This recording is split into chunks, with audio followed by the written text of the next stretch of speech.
Hi guys, welcome back. It's UK here with my 1 year anniversary vid. Forgive the fuzzy hair, I've just been outside and the weather, can't decide whether it's pissing it down with rain or whether it's going to be boiling hot sunny. So if I look a bit dishevelled, that's why. So yes, anniversary video.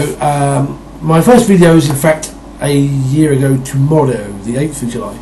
I put up a video that I'd made from various bits in preparation for a Star Trek Next Gen RPG game that actually never kind of got off the ground. But you know, these are the things. But I asked on the YouTube RPG community and anyone else who was paying attention anything they wanted to know, ask questions, what have you, and I would do a 1 year anniversary vid. Since I'm going to be busy tomorrow and I won't have time to do it on the actual anniversary, I'm going to put it up today, 1 day early. To start with, where are we? Devon, Artistic Soul 347 and Secramage on the YouTube RPG Facebook page talked about what would be my own faction or custom faction for 40k, for Warhammer 40k. There would in fact be two that I would want to do. One, I would bring back squats. I love squats. I think they were a perfect part. If you're going to have a game which is fantasy in space, you know, it's a huge sweeping, take everything that's in Warhammer Fantasy, port it over, give it a wiggy, you know, and throw it into the far future. Why get rid of dwarves? Okay, admittedly, under first edition, squats were a little silly. Even I think the biker dwarves from Mars style thing didn't really work. I would basically do what they seem to have done in the fluff now with Demiurge, which is basically GW's attempt to bring back squats in an odd sort of way. I wouldn't have them as a sweeping empire. I'd have them as individual clan holds or mining consortiums, defending what they consider their mining territories from the Imperial Advance or from raiding aliens or what have you. They're not that dissimilar tech-wise from the Imperium. After all, squats are no different than Ogryns or Ratlings in basically they are the descendants of the original human colonists who ended up on high or low gravity worlds. So, and the squats were allied to the Imperium before the Tyranids ate them all. So their technology I don't think would be that different from the Imperium. Maybe they'll come up with a way similar to how Eldar or Tau handle plasma weapons, so you know you don't get hot rolls, but they're not quite as powerful. I can see them having big trundling tanks, you know, a bit more Imperial style, but probably much more heavily armour plated.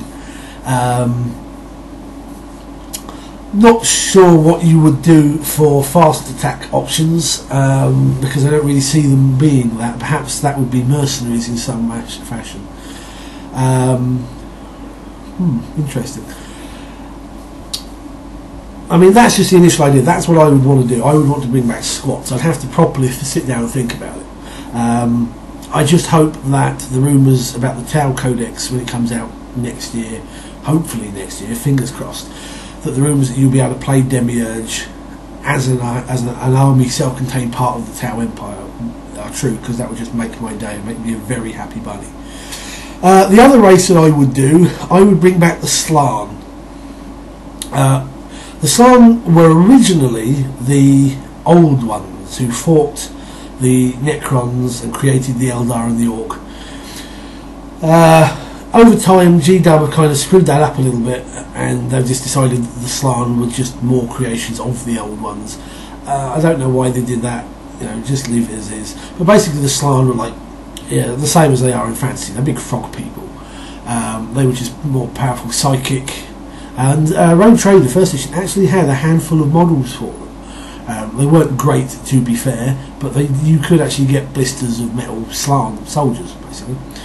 I don't know what I'd do for for their options, but the return of the Slann would be a nice thing to round out the end of the 41st millennium. I think GW have already done it myself. My theory on the Ethereals in the Tau Codex is that it's the return of the Slann somehow, because they look like fish frog things, so wouldn't surprise me. But that's the two that I would go with. What else did we have? Oh, that's right. I did have some comments on my YouTube page itself. Let me just drag this up. Trying not to glare my glasses with this for you. Philippe One Gojira asked for a review of a Star Trek game. I will do that. I will probably do it on Monday because I've dug out the two versions of the game that I've still got, and I will do a review for you then. Hopefully, it'll be the sort of thing you're after. Okay, going down the list. 23 Penguins 32. Favourite PC names, favourite PCs or NPCs, favourite gaming experience and or group. Favourite PC names. Gary Baker also asked this question. I must forget to mention him. Favourite PC names. My absolute favourite one was a character a friend of mine, Chris, played when we were at school in the first edition AD&D Dragonlance campaign when I first started running Advanced Dungeons & Dragons. He had a human bard by the name of Acheron Dawnslayer, and I love that name, even to the point that every so often I bring that NPC back. Doesn't matter what game world I'm playing, there will be a bard hero by the name of Acheron Dawnslayer played in the same manner that he played it. I love the character. I mean, there's nothing special about him, to be fair, but I love the name. I love the way that he played him.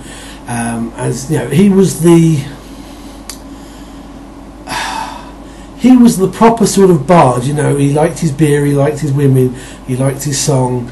He ended up, before the game wrapped up, I think he ended up opening his own brewery, which sold ales rather rudely with names like Old Scroat, the beer with balls. I can't remember what the other one was now. That one always stuck in my mind. And he even came up with like these little posters that he was putting up around the towns to promote them, some of which I would not post on YouTube for fear of children seeing them. He was my favourite PC name. The same player also had a Kryn Tinker gnome by the name of Uzi, or at least that was his first four letters of his full name. And he basically he was a proper sort of mad scientist gnome. He came up with the Uzi 9mm repeating crossbow and what was it? It was a secret door detector, which was like a little mechanical spider with sucker bits on its legs and a piece of chalk, and it would climb, whenever it detected a secret door, it would just climb up the wall and draw the outline. Except it used to do this whether there was a secret door there or not.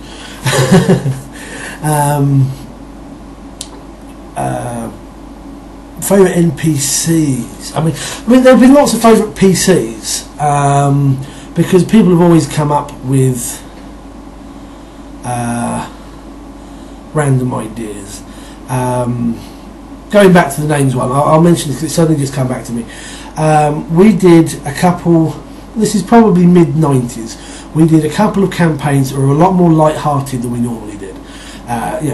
We normally played quite seriously, and then we had a couple where we just had fun at the game's expense sort of thing. And that's where some of my favourite names actually do come from. Because we did a Pendragon RPG campaign, and we all basically took names for our characters that were takes on the title Sir. Because obviously we're knights with Sir. So we had, I think we all had like 3 or 4 characters who were part of this knightly brotherhood, and we had things like Sir Pluster Requirements, Sir Pository, Sir Vical Smear, Sir Jekyll Stocking, Sir Bow Croat. My favourite one that I had was Certificate of Authenticity. It was just a really silly, campaign, but the names were really memorable. And I had a great one as well for a Cthulhu campaign that never happened. A friend of mine was going to run, what was it called? Horror on the Orient Express, and we'd been told to come up with like 3 or 4 characters because he expected us all to die horribly. And one of the characters, it was just one of those random things that popped into my head, and I went with it anyway. I had a French private eye by the name of Henri Flexion. Yeah. Never did actually get to play the campaign, but I always remember the name. So that's favourite PC names, I guess. Favourite PCs or NPCs? Favourite NPCs, we were on, weren't we? Favourite NPCs. Again, in a light-hearted sense, we had a Dragonlance campaign where 2 of the party were playing Minotaurs, and we ended up with 2 Minotaur hunters coming after them. I can't remember the reason why, but they were named after 2 like butchers over here in the UK. There was Frey Bentos and Lord Dewhurst. Lord Dewhurst used to be a chain of butchers across the UK, and Frey Bentos actually do like pies. I don't know why those names came up for these particular characters, but they did, and they were like these big beefy warriors hunting down Minotaurs for whatever reason, I forget now. But more seriously, favourite NPCs. Oh, that's really quite difficult.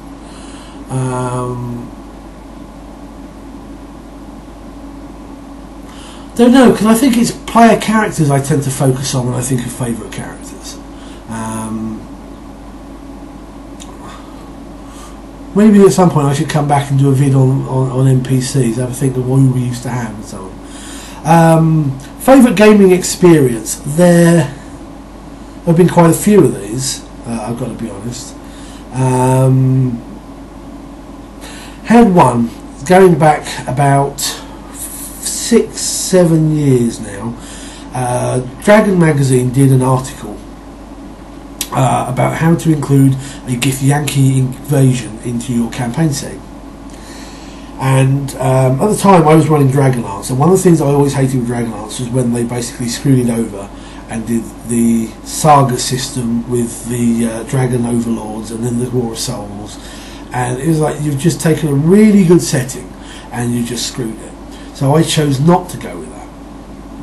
I had the dragon overlords in the game, but they were more like ancient dragons, and so they weren't really that much different. They were just bigger and nastier and so on. So instead of having the Overlord plot happen so many years after the War of the Lance and the Twins trilogy stuff, I decided to go this Githyanki incursion. And we had the campaign lasted probably about 8 or 9 months from beginning to end, from about first through to about 18, something like that. And we had 2 moments in the game that really I could see everything in my mind's eye. Normally I have instances where it doesn't matter how you imagine it, it just doesn't want to sit in your head and you're just kind of mumbling words. But now and again you get a scene happen in game and it's like there's a movie running in your head. And we had 2 instances of that in this particular campaign, which have stuck with me ever since. I don't know how or why it worked out like this, but it did. One was when they were about 5th level. They were in the city of Flotsam, which was one of the first targets of the incursion, because basically the idea was that the Githyanki attacked the outlying towns and then built their forces up and then moved forwards before anyone could actually get to warn the Islamic Knights or the Wizards or anything like that. And the party were in the city of Flotsam when this happened. So the place was being attacked by Githyanki Wyvern Riders. They came out of this big portal in the sky, all very sci-fi, and they were led by the big bad Githyanki villain, who they come to deal with towards the end of the campaign, who rode a shadow dragon by the name of Shade. And they spent an entire session working out how they were going to get out of the city, because they didn't want to stay here and they wanted to warn somebody. And they ended up using the sewers and everything, and then finding some horses and then pegging it. And they got spotted by some of these Wyvern Riders. And we had this, I mean, the encounter must have gone on for only about half an hour or so. But you had this scene with the characters on horseback and these Wyvern Riders swooping down, trying to, the Wyverns trying to bite them off the horses or trying to snatch the horses, which I think did happen at one point, and somebody grabbed the guy next to him before he fell and pulled him up onto his own horse. and then you'd have somewhat, I think, one of the elves. I think, yes, we had an elf ranger, because he ended up going ranger, psychic warrior, dragon slayer as his classes. You know, on the back of the horse, you know, bow in the air, taking these shots, and it was really, really cool. Same characters much later on. Must have been about 15th level, something like that. It was right near the end of the campaign, and the city of Sanction had been, was it Sanction? No, not Sanction. Salanthus had been taken over by the Githyanki, ready for their push to take Palanthus, which was the heart of the rebellion, as it were, to fight back. And in this article, it basically suggested that these huge barges that the Githyanki sailed through the astral plane on had kind of like life jammer seats, like you used to have in Spelljammer. You sit someone in it, and it drains their life energy slowly, but it powers the ship and keeps it airborne in an atmosphere.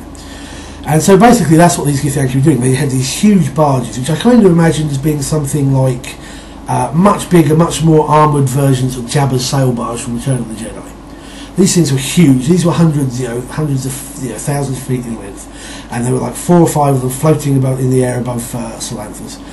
And the party had led a raid, dragon riders, Knights of Salamia on these dragons, because they'd had to ally some of the Knights of Takesis and the Knights of Salamia together to work to drive out the Githyanki.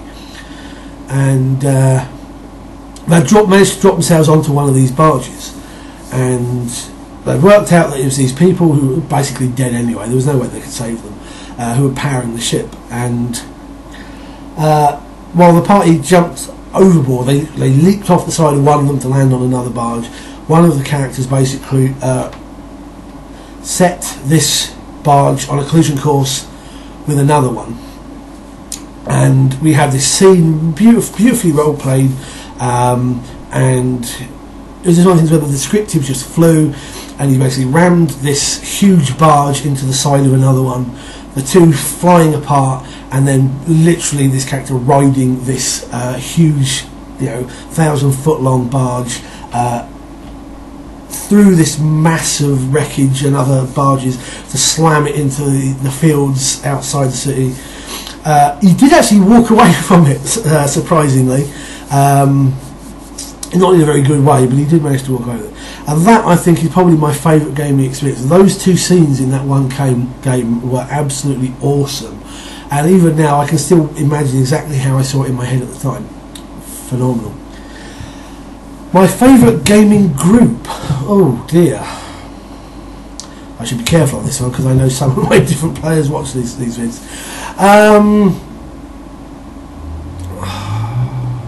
I would say the one for my Pathfinder game that I have at the moment on a Sunday. It doesn't include everybody who is part of our gaming group, but it's basically myself, my friend Jason, Simon, Darren, Mark, and we've just been introduced, as you may have seen on our vids, by Jason's girlfriend's friend who used to play D&D with her. But prior to him joining, the 5 of us playing, I think, is probably my favourite group, because they turn up, and even though Mark is as he puts it himself, he's a twat-it player, he's there to smack the shit out of things, pardon my French. He's there because he wants to kill things. Everybody gets on. We turn up, we play, they problem solve, they role play, they sort the game out. Whereas the other games I'm in, there are people who turn up, and because they're either not dedicated gamers, so they talk about the football, they talk about what their families have done, they talk about they just go off on tangents which have nothing to do with the game. And while I'm a believer that you can't force people to role play, you've got to let them have this little bit of leeway, because it is a social thing. It can get a little bit annoying. But the group I have for my Pathfinder game on Sunday, I think, is my best one. It's my favourite that I've had in 25 years. They are awesome. So that's that. And then we have from Jester LFW, Best character you've ever seen made, as in interesting, and also your favourite campaign you've run. Best campaign you've ever seen, as in character you've seen made as interesting. I don't know that I can answer that one, to be honest. Over the last week or so since you posted this particular question, I've been pondering it, because whether you're talking about mechanically interesting, or personality-wise or concept-wise, I'm afraid to say I don't.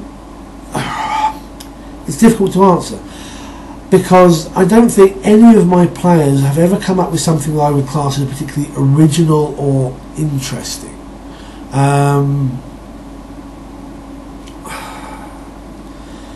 None of them play the system, so you don't get characters that are whacked out because they know how to play the system and they're uber cool and all this. None of them do that, and none of them come up with over-the-top character concepts or under the top character concepts. They just kind of make characters and they play them, which is kind of nice in a way.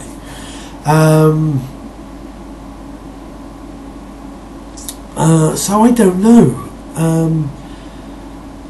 how to particularly answer that question. I've been pondering about a week, and I really don't know. I may have to really think on this one and come back and do another vid on that. But there you go.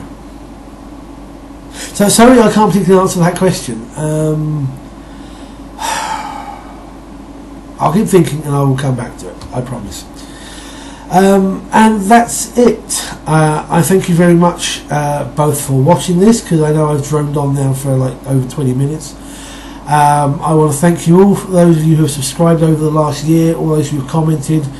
I do value all the comments, and I do appreciate everything that all the ideas and suggestions and stuff, and the influx of ideas that I've had off of people that I've subscribed to as well, jointly. Big thank yous, and here's looking forward to the next year and a lot more. So until next time, thank you very much, take care, and good gaming.